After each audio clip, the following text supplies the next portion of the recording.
so এতিয়া মই আহি আছোঁ মাজুলীৰ অভিমুখে আৰু ৰাস চাম বুলি লগত আহি আছে মোৰ দাদা আৰু এয়া মাজুলীলৈ আমি আহি আছোঁ দুইজন আৰু এয়া ফাইনেলি ঘাট পালোহি আৰু এতিয়া মাজুলী গৈ আছোঁ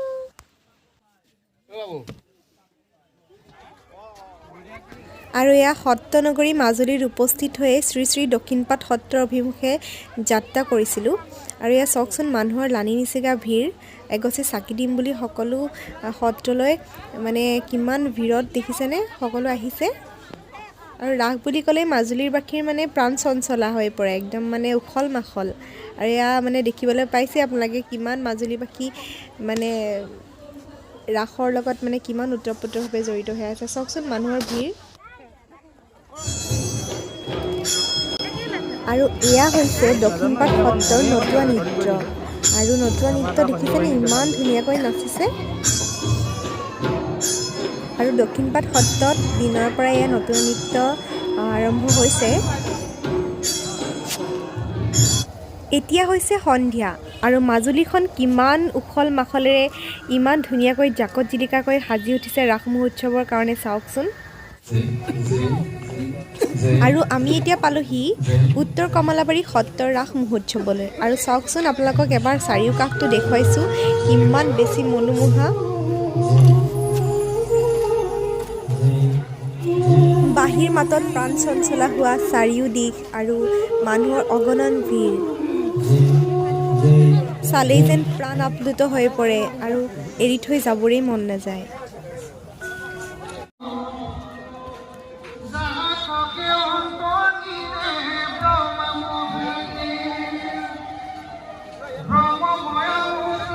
আৰু এই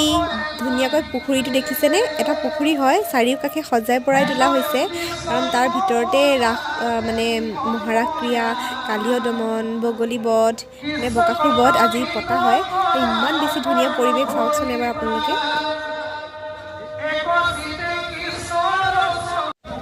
আৰু কাৰ মন নাযাব চাওকচোন এনেকুৱা এটা সুন্দৰ পৰিৱেশলৈ ৰাস চাবলৈ আহিবলৈ সেয়েহে মাজুলীলৈ ৰাস বুলি ক'লেই দূৰ দূৰৰ পৰা মানুহ মানে একদম ভিৰ দি বাট নপৰা হৈ যায় মানে ইমান বেছি ধুনীয়া পৰিৱেশ আৰু ইমান ধুনীয়া সৌন্দৰ্য উপভোগ কৰিবলৈ একমাত্ৰ মাজুলীতে আহিবলৈ পাৰি আৰু মাজুলী মানেই এখন মানে সুন্দৰ বৃন্দাবন দ্বিতীয় বৃন্দাবন আৰু সেয়েহে দ্বিতীয় বৃন্দাবনৰ আমোদ ল'বলৈ এইবাৰ আমিও আহিলোঁ মাজুলীলৈ আৰু চাওকচোন ইমান বেছি ধুনীয়া মনোমোহা দৃশ্য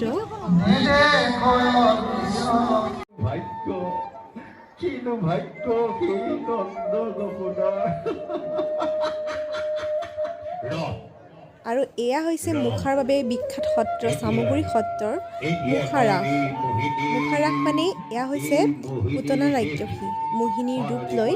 শ্ৰীকৃষ্ণক বিষস্থন পান কৰাই কংসৰ আদেশ মতে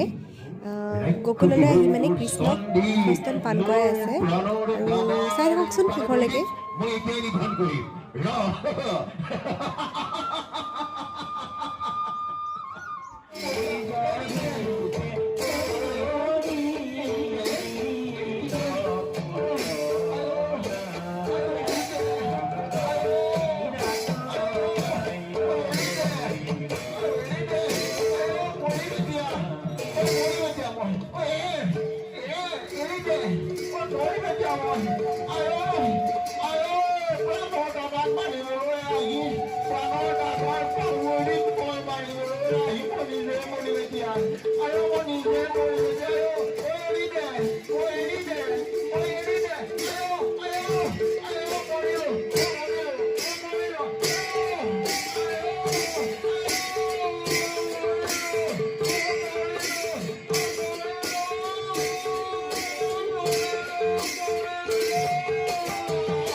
মুখসমূহ চাই